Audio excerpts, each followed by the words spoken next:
No!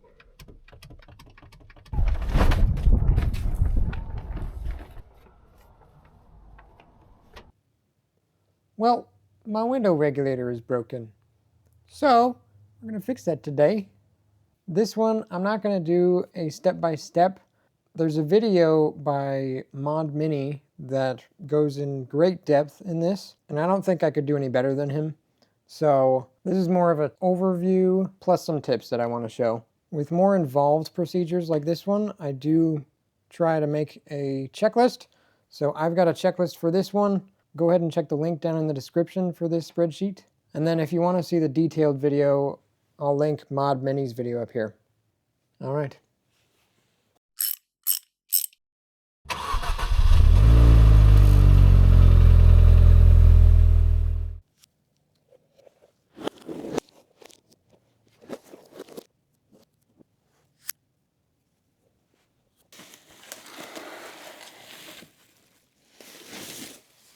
The motor still seems to be working on my Mini.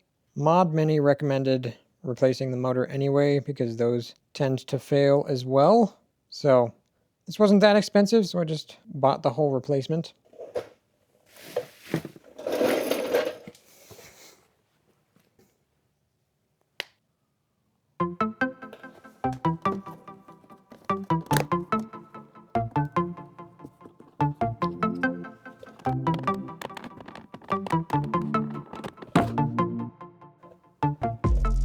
Right here is the piece that you need to stick your screwdriver in and push that in. I've done this a few times already, and I've like jammed that so hard that it's broken part of it, but it's still there. It's on the inside, so I don't really care what this looks like. But there's our hidden bolt. So now we can take out the 4 of these.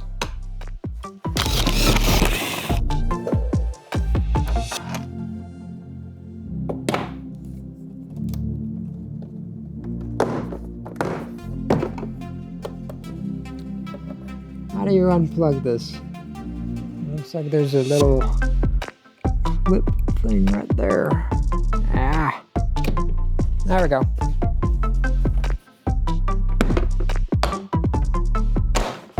Whew. Careful with that one. We got the lock pin that goes in this hole. You want the window above this crash bar. Yep, I see the broken cable.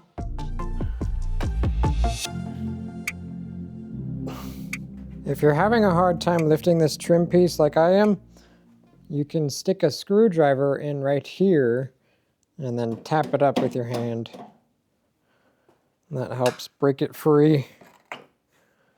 There we go. So on the Mini that Mod Mini was working on, he had more room for the window to move. It looks like, at least with this convertible, the window has a pretty sure spot to ride in. So I don't think we need to mark anything on this one. We'll just get it lined up with this when we put the window back in.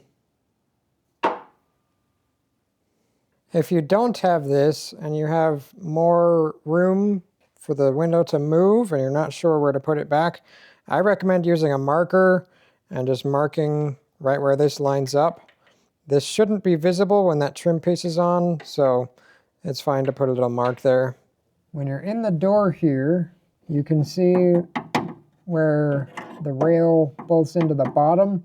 These are adjusters to make sure that this is lined up. So I'm going to clean up this dust here and then add some marks to be sure that I'm in the right spot when I put the window back in.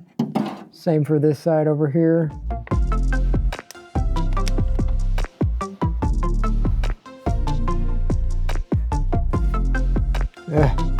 It's a little hard with the camera on your head.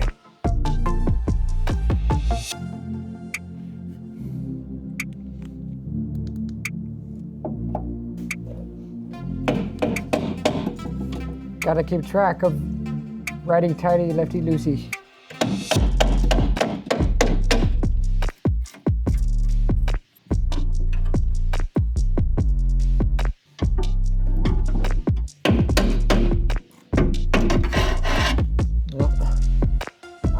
To drop.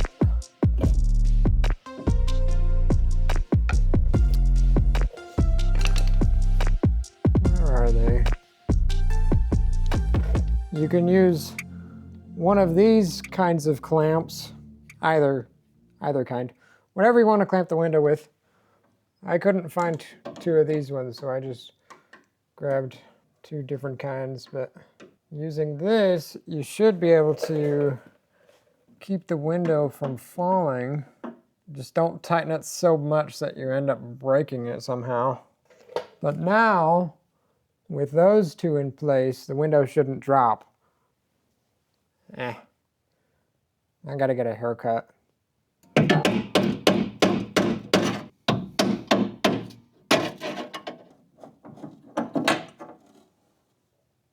Now you can take these off.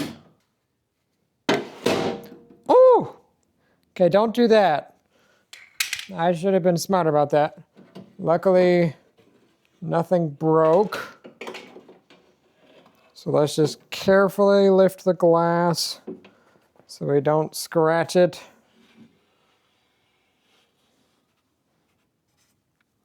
All right, there's the glass. Set it down somewhere that it's not going to get scratched. I just got it set on some carpet off camera. All right. No damage, we're good.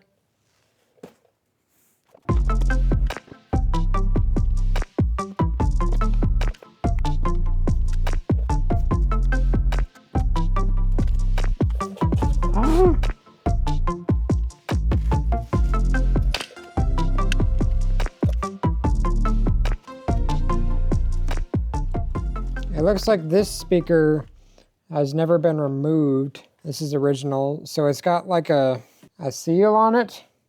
So you'll just want to pry that slowly if you still have your factory speaker. And then a clip here to take that speaker out.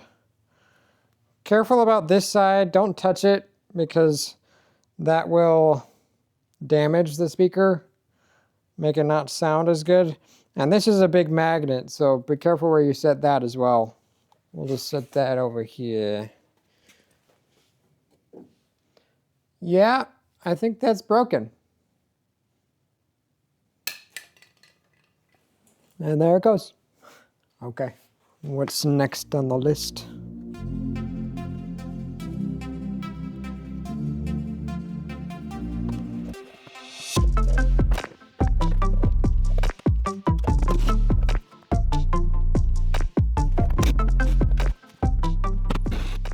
The bottom bolts are longer than the top bolts.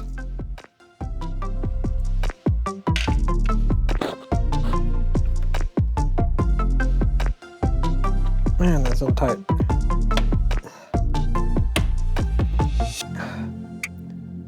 don't want to strip that. All right. Try something else.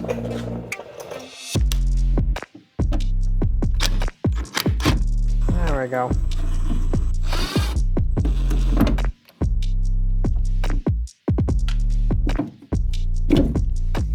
This plug for the motor is on the right side here, and you should be able to feel it with your hand. And you pinch these two sides right here. I think I can get a better view of these clips in here. So there are two clips on the top here that hold in the two cables. So you can go in between here and pop this portion up. Oh, well, it looks like that clip is broken off the body. So not very useful like that, but this one on the back side is still there. So if I can unclip this. Well, something, yep, that one broke off too. Okay. Guess I didn't manage not breaking these. But they're off, so now we can take out the whole window regulator. Come on now. What's the hold up? Oh, that's what it is. It's caught down here. There we go. Yeah, this is pretty broken. Come on. There we go. All right. Well, that's trash. Now we can take the new one. I went through the whole process of trying to make this window regulator fit. I had to really force it in to get the top bolts in. I didn't feel great about it. Also, the clips holding the cables on the top were not the same as original. I don't know what car they were meant for. It's kind of hard to see.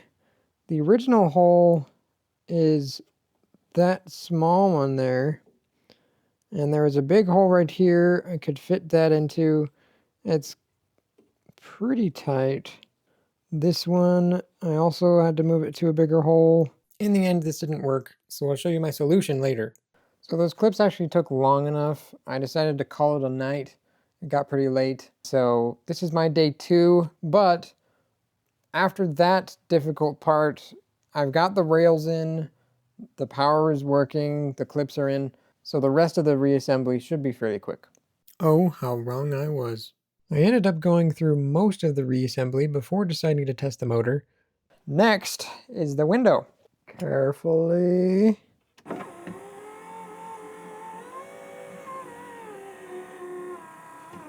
This aftermarket motor doesn't seem that good.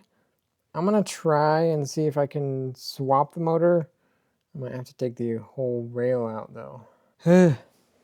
Well, I took this motor apart thinking that I could just replace this, but that was the wrong thing to do.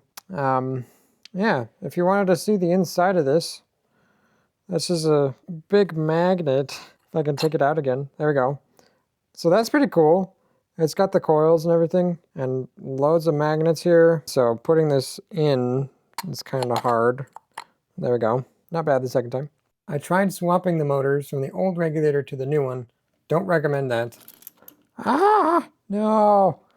I ended up taking this Amazon purchase back and ordering one from eBay. We are now into day 3 of this repair. Second attempt. Hopefully this second one is going to work better. This one has 2 zip ties instead of 1. Shows me these guys know what they're doing. All right. Before I actually put any of this into the car, I'm going to test it.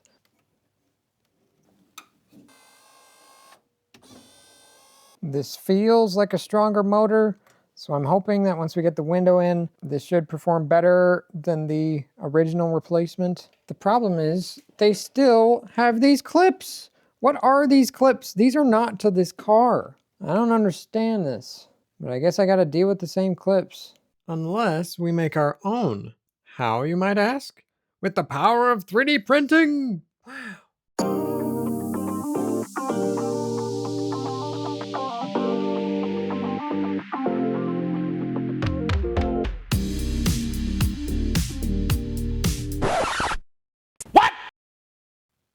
4 days.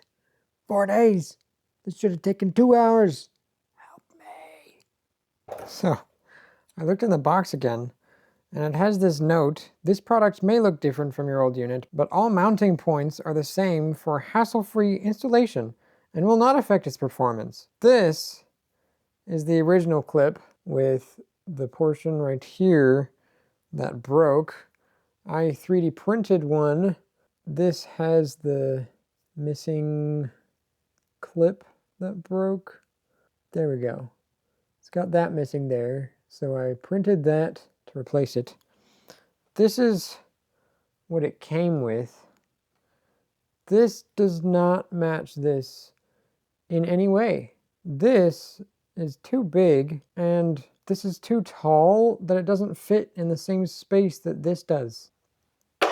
This stuff is bull crap. 3D printing to the rescue. I got 2 of them to replace the 2 clips that broke. I've got the files for these in the description if you want to print your own. Let's see if you can see anything here. Oh yeah, you can see it pretty well. Hello there. So this clip, it's the 3D printed clip that I'm using right now. Over on this side, I might be able to show you, this is how the clip fits in. It goes into this hole on the top. And then This piece clips down. And now this cable goes in here. This top cable needs to come down.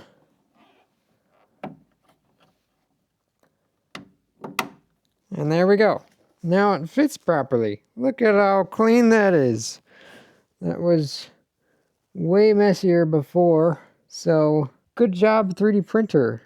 Those are printed in PETG, which is thermal resistant and a pretty strong plastic, even with it being printed. And so I'm not worried about those breaking. They should hold up pretty well. So if you end up printing your own, I definitely recommend PETG because of how much these cars heat up just sitting in the sun during the summer.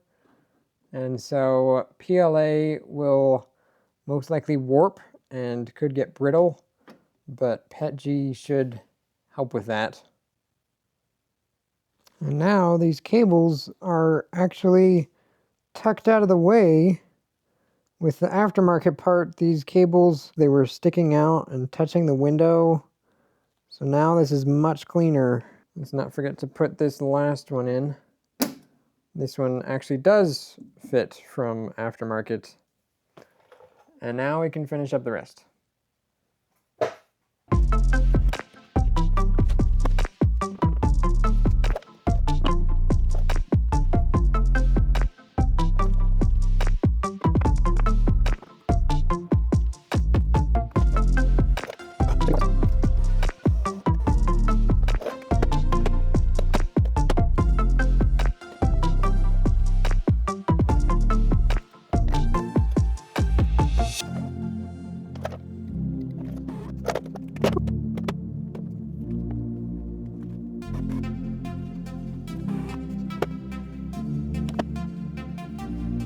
The small problem I had before on this convertible was it would drip water down in this side, and I'm hoping that me lifting the window a little bit from those cogs that hold it in, I'm hoping that that seals it a little better up here. I got it lined up here, and I also got it lined up here as well, and so both together I think should do well.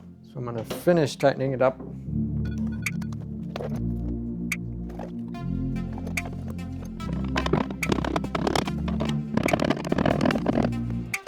So when I was designing those clips that I have on here, I actually found a printable file of a tightener tool for these cogs on the window. I spent so much time designing these and reprinting them that I didn't get to print the cog tool, and so I just used the screwdriver and hammer. But if you end up 3D printing these clips that I made, then I also recommend printing the cog tightener. It should be more helpful than the hammer and screwdriver, so I'll also link that in the description.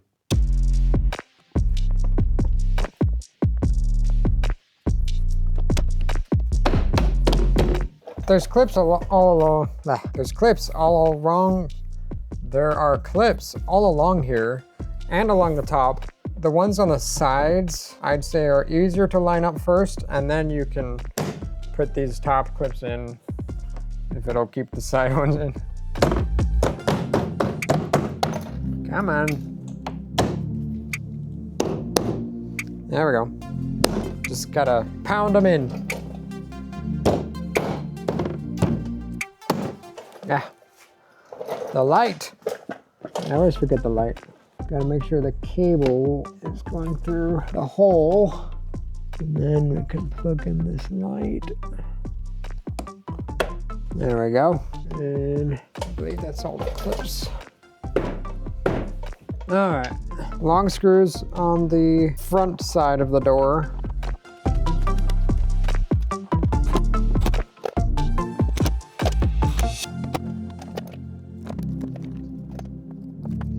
Now for this armrest, this needs to poke into the hole that has the screw, and you'll have it pulled towards the front first. You should feel like some things line up, and then you can slide it until it clicks like that. And now it's all put together and the window works. Kind of slow.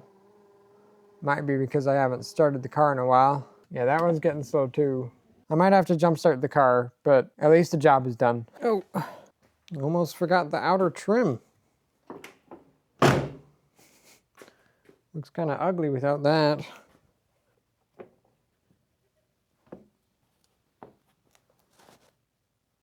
And with that, I think we're done here.